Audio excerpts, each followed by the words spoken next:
Good afternoon, ladies and gentlemen. Welcome to the Faces of Carlsbad, brought to you through television on Channel 23. And we want to tell you a little bit about this show. This is a program, as I've said before, that you might know the people that we are interviewing. On the other hand, you might never have met them before, but once you meet them, you'll never forget them because they bring a lot of warmth to our television station. And today I'm very pleased to welcome a very nice young lady, a very lovely young lady, Miss Laura Hughes. Laura, welcome to the program. Thank you. It's a pleasure to be here.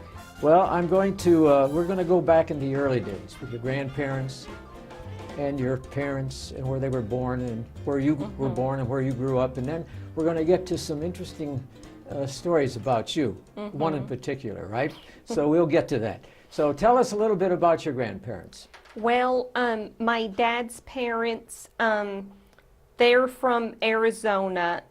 My dad's father was born in 1917, and he passed away when I was 7 years old, so I don't remember him all that well. Yeah.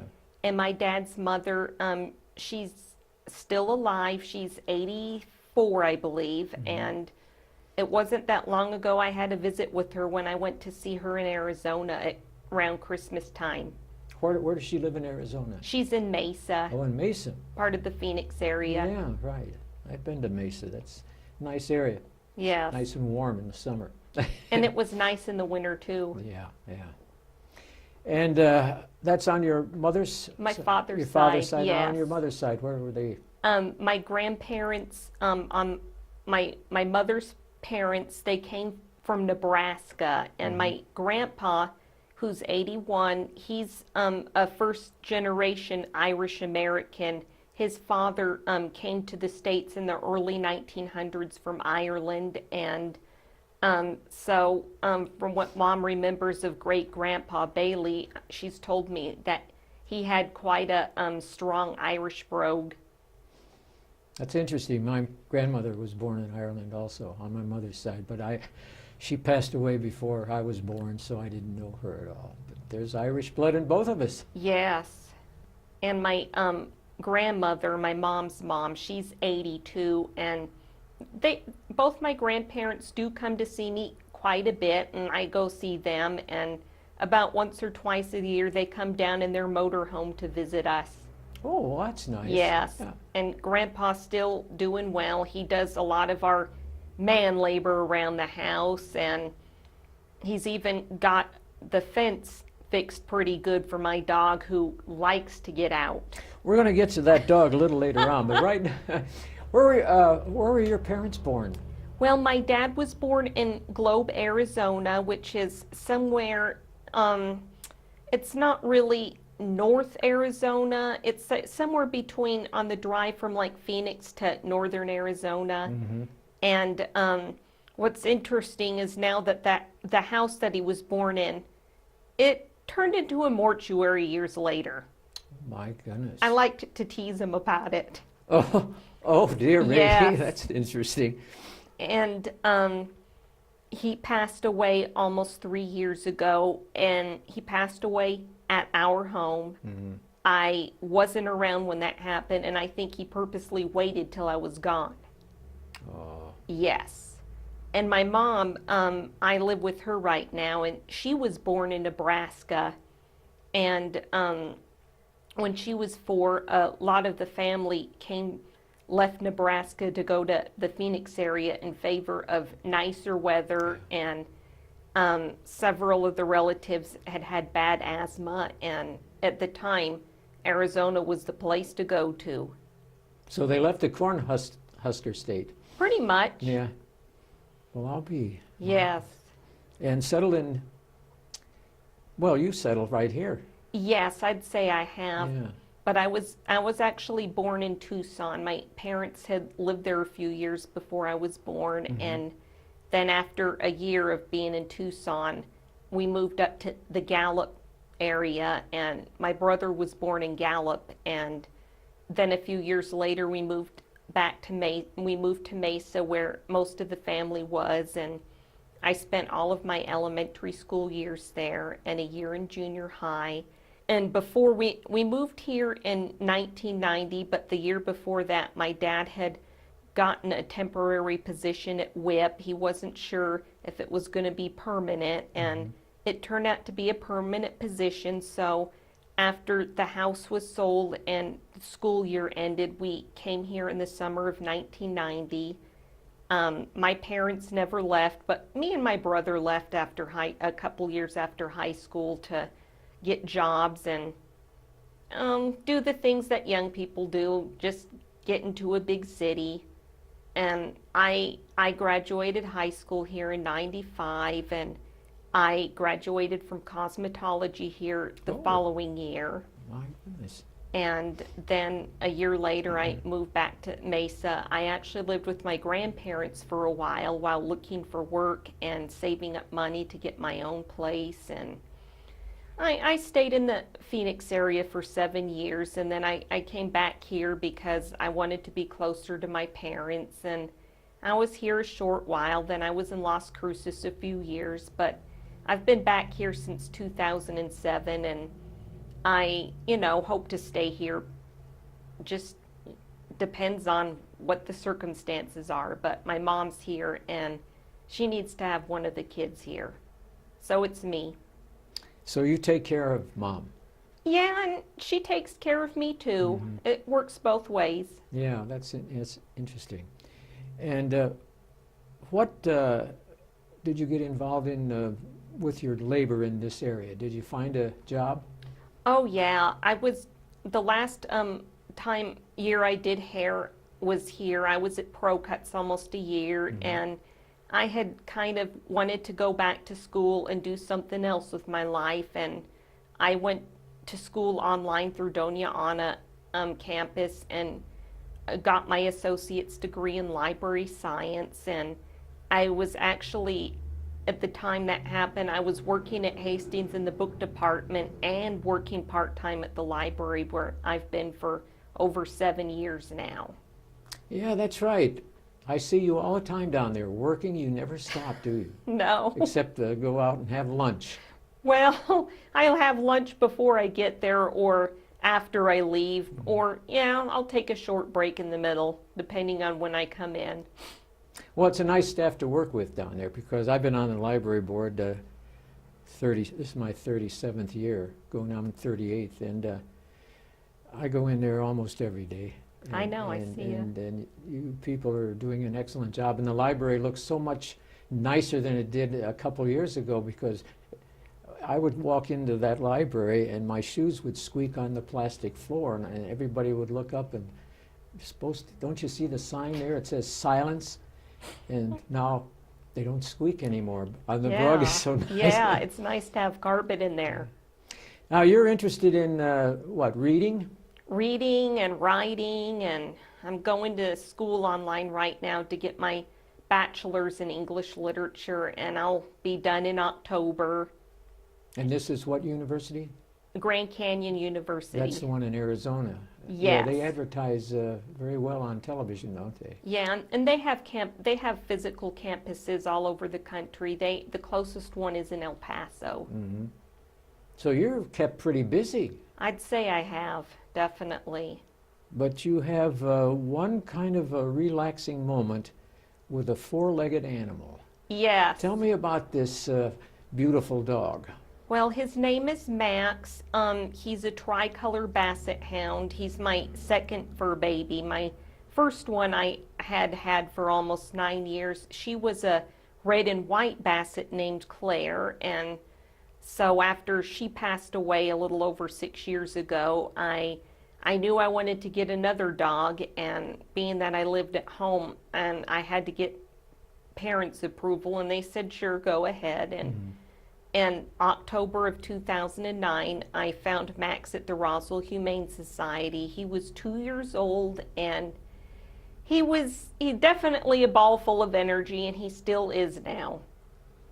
Well, there's something we were talking about before, that Max was on television a while back, wasn't he? Yes. Tell us about that. Well, 4 years ago, I think when they were having the first annual Bark in the Park event, just kind of the grand opening of the dog park, and I thought it would be great to take him for a little walk there and meet all the other dogs. And I I don't really remember the television interview, but I remember when Guy interviewed us, Max would not look into the camera. He wouldn't. Oh No.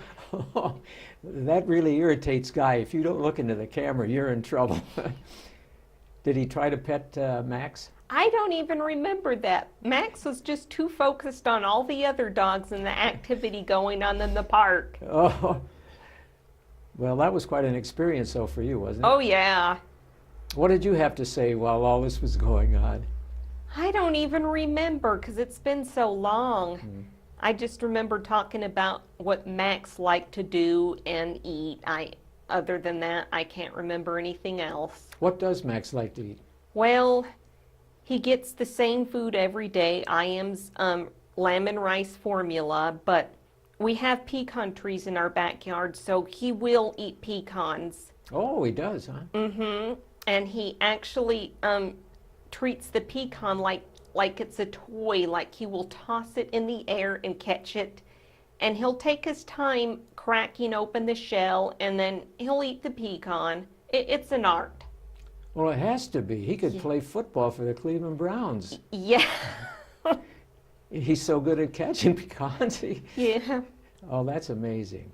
That's all he can catch. You try to play fetch with him, and we don't have toys in our yard because they don't get used. Mm-hmm. I would throw the ball to him, and he'd run to it, but then he'd run back to me without the ball. So I guess Basset Hounds just don't know how to fetch, unless it's food related. Yeah. Well, does he show favoritism towards you or to Mom? Oh, to me. Mm-hmm. He knows I'm the mama, and of course my mom is Grandma. Yeah. Because neither one of us have kids, so it's the dogs. It's the dogs. Mm-hmm. Yeah. Do you plan to get any more in the future? Well, sure, definitely. Mm-hmm. I mean, I sort of have two others right now. They're not really mine. They're a friend of ours, and they live in a trailer, so the dogs need some outside activity, so they come over nearly every day to hang out with Max. Oh. And I'll take them for walks. I even take all three of them to the dog park. Well, you are a busy person. Yeah. Did Max ever jump the fence and try to get out to see what was going on the other side?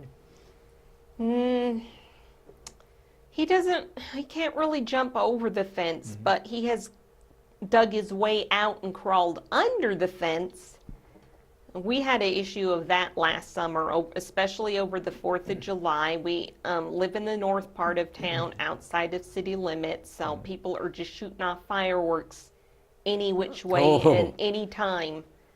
Dogs do not like that. No, he doesn't. So I've had to really work to keep the fence not going anywhere and to keep him in the yard. And I found, and even long after 4th of July, if he could find his way out, he'd still do it. But he can find his way back home. But I prefer to keep him in the yard unless he's on a supervised outing with me, like we go walking or to the dog park. Yeah. Does he sleep by your bed at night? Oh, he's strictly an outdoor dog. Mm-hmm. My mom doesn't want him in the house, and truthfully, I don't want him in the house because I don't really want dog hair everywhere, but he loves to be outside. He has his own bed, and he has a nice insulated dog house. There's blankets inside, and then there's a big blanket that covers the dog house. That's nice. And when it's colder weather, he wears a doggy jacket. Well, that's interesting, a doggy jacket. He has 4 of them. Oh my goodness. And one of them's a reversible too. Is that right? Yeah. Oh my gosh. That dog's got it made. He does. And in between taking care of that beautiful dog, you're on what am I trying to say, television, but on radio. How do you do that? The iPad to get your information from the university that you have to? Well, I actually, I just go on the internet through the Internet. computer. I mean, I could do it through my phone, but my phone, I don't have internet access for my phone because that would cost more money. But Oh, I prefer to go on an actual computer, and because the monitor's bigger, and I don't really, we don't really have vocal sessions with the instructor, really. We just talk back and forth in a forum. in a forum. Yes, it's just kind of like sort of instant messaging online. Oh my gosh, that's different, isn't it? It is. Things have really changed so much in the last 20 years. They have. It's nice to get an education and not have to move away.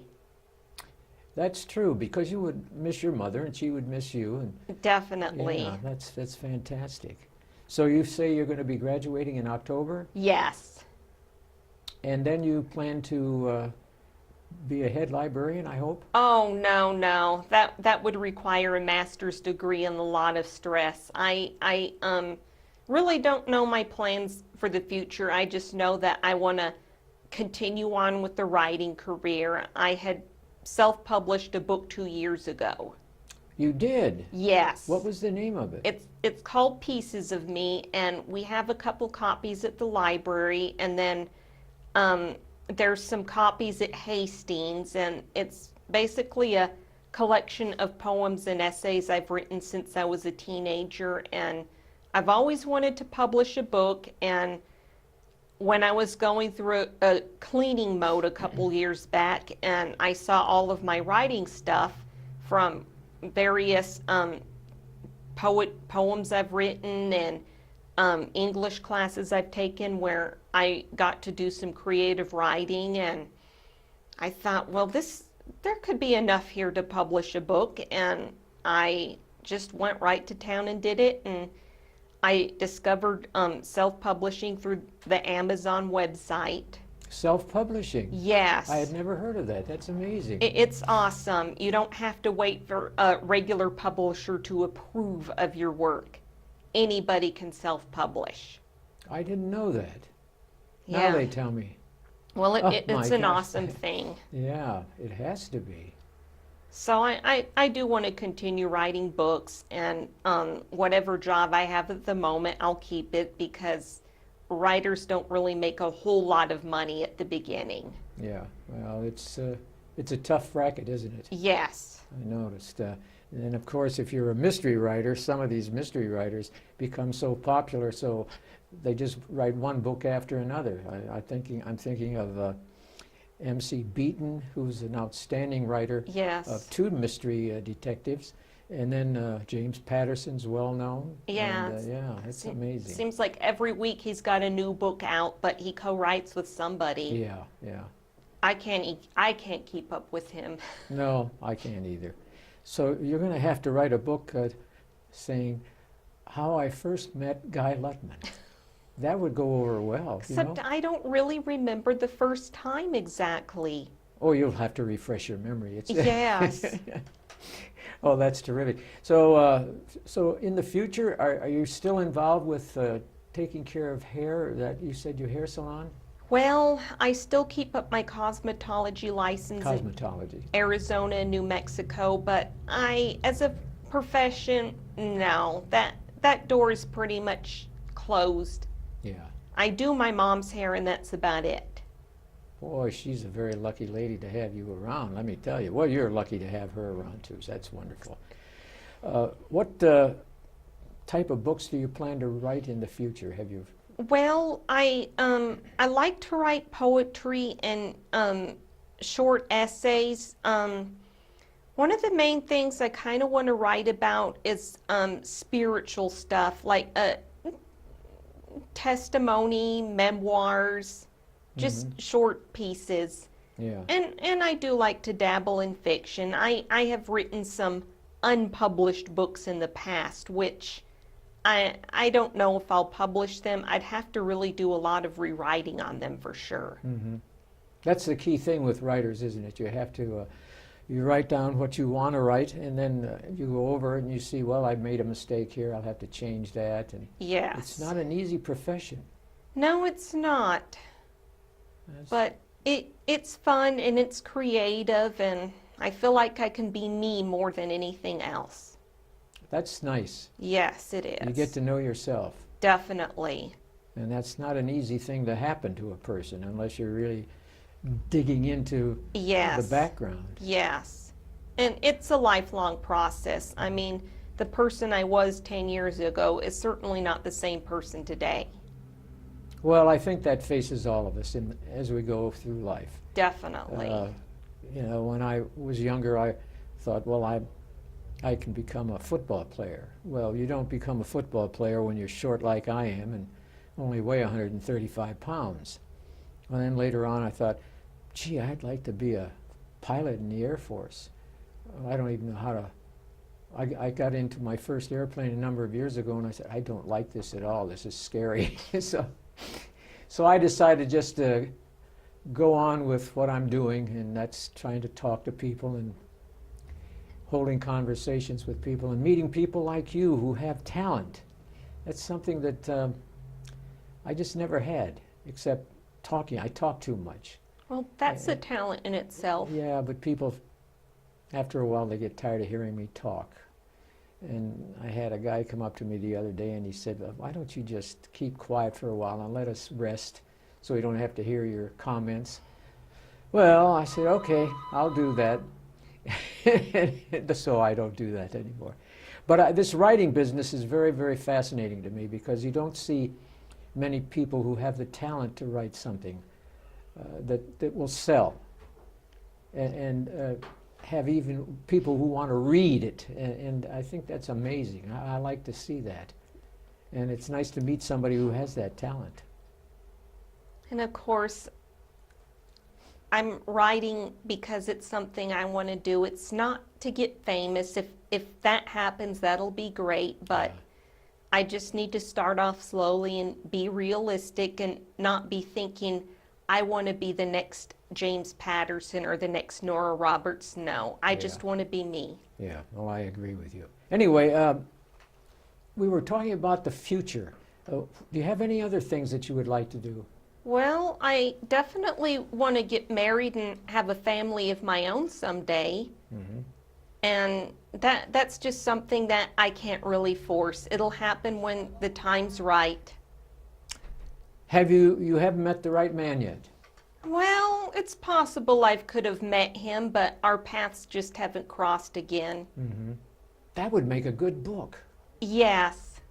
That's on the list of Yeah. what to write in the future. Well, you shouldn't have any difficulty finding the right man because you're a very lovely lady. You've got a good sense of humor. You have talent. And if they can't see that, they must be blind. There's a lot of blind ones out there, I've noticed. Oh, boy. What a world we live in, huh? Yeah. It's amazing. Well, anyway, I hope that you meet the right man. And he better be nice to you. And Yes. he better appreciate you. By the way, do you know how to fix meals and dinners and baked goods?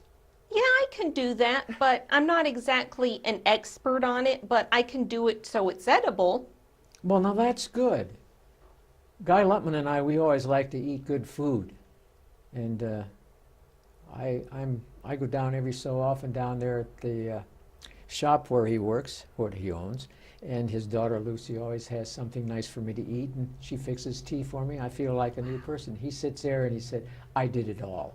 He says, he did it all. See, you have to watch out. But Lucy gets full credit for this, let me tell you. Well, anyway, going into the future, it's more book writing Yes, that's the and plan. poetry, Yes. and you might become a famous poet. It's Who possible. are some of the famous poets that you've enjoyed through the years? Emily Dickinson. Excellent lady. Yes. E. Cummings. I like that he didn't capitalize anything. Mm-hmm. Everything's in Is that right? lowercase. I didn't yes. know that. Everything's in lowercase, including his name. Oh my gosh, I didn't know that either. That's amazing. So anyway, what about, George Eliot, was he a poet? I think George Eliot was a woman. They had to, back Oh. then, women writers were just not appreciated, so they used pseudonyms. Oh, they did. Oh, I Yes. didn't know that. See, you learn something every day in this world. Yes, When you work at the library, you do learn things every day from different people. Huh? all the time. Yeah, some people you meet and you say, oh, I'd like to get to know them better. And other people you say, oh, dear me. Do I know them? I better turn around and go off the other way. Well, anyway, Laura, all I can say is I want to thank you for being our guest today. It's been a real pleasure. And I want to wish you the best. And the name of your book that you have down at the library is Pieces of Me. Pieces of Me. I'm going to have to check into that. Well, anyway, thank you and your hands are nice and warm, and I'm Yes. just like an ice cube today. Isn't that disgusting? Well, it's a chilly day out, sort of. Well, even in warm weather, my hands are cold, so that's the way it goes. But anyway, you take good care of yourself. Thank you. And ladies and gentlemen, on behalf of Channel 23 and the Faces of Carlsbad, we want to wish you good luck and take good care. Bye-bye.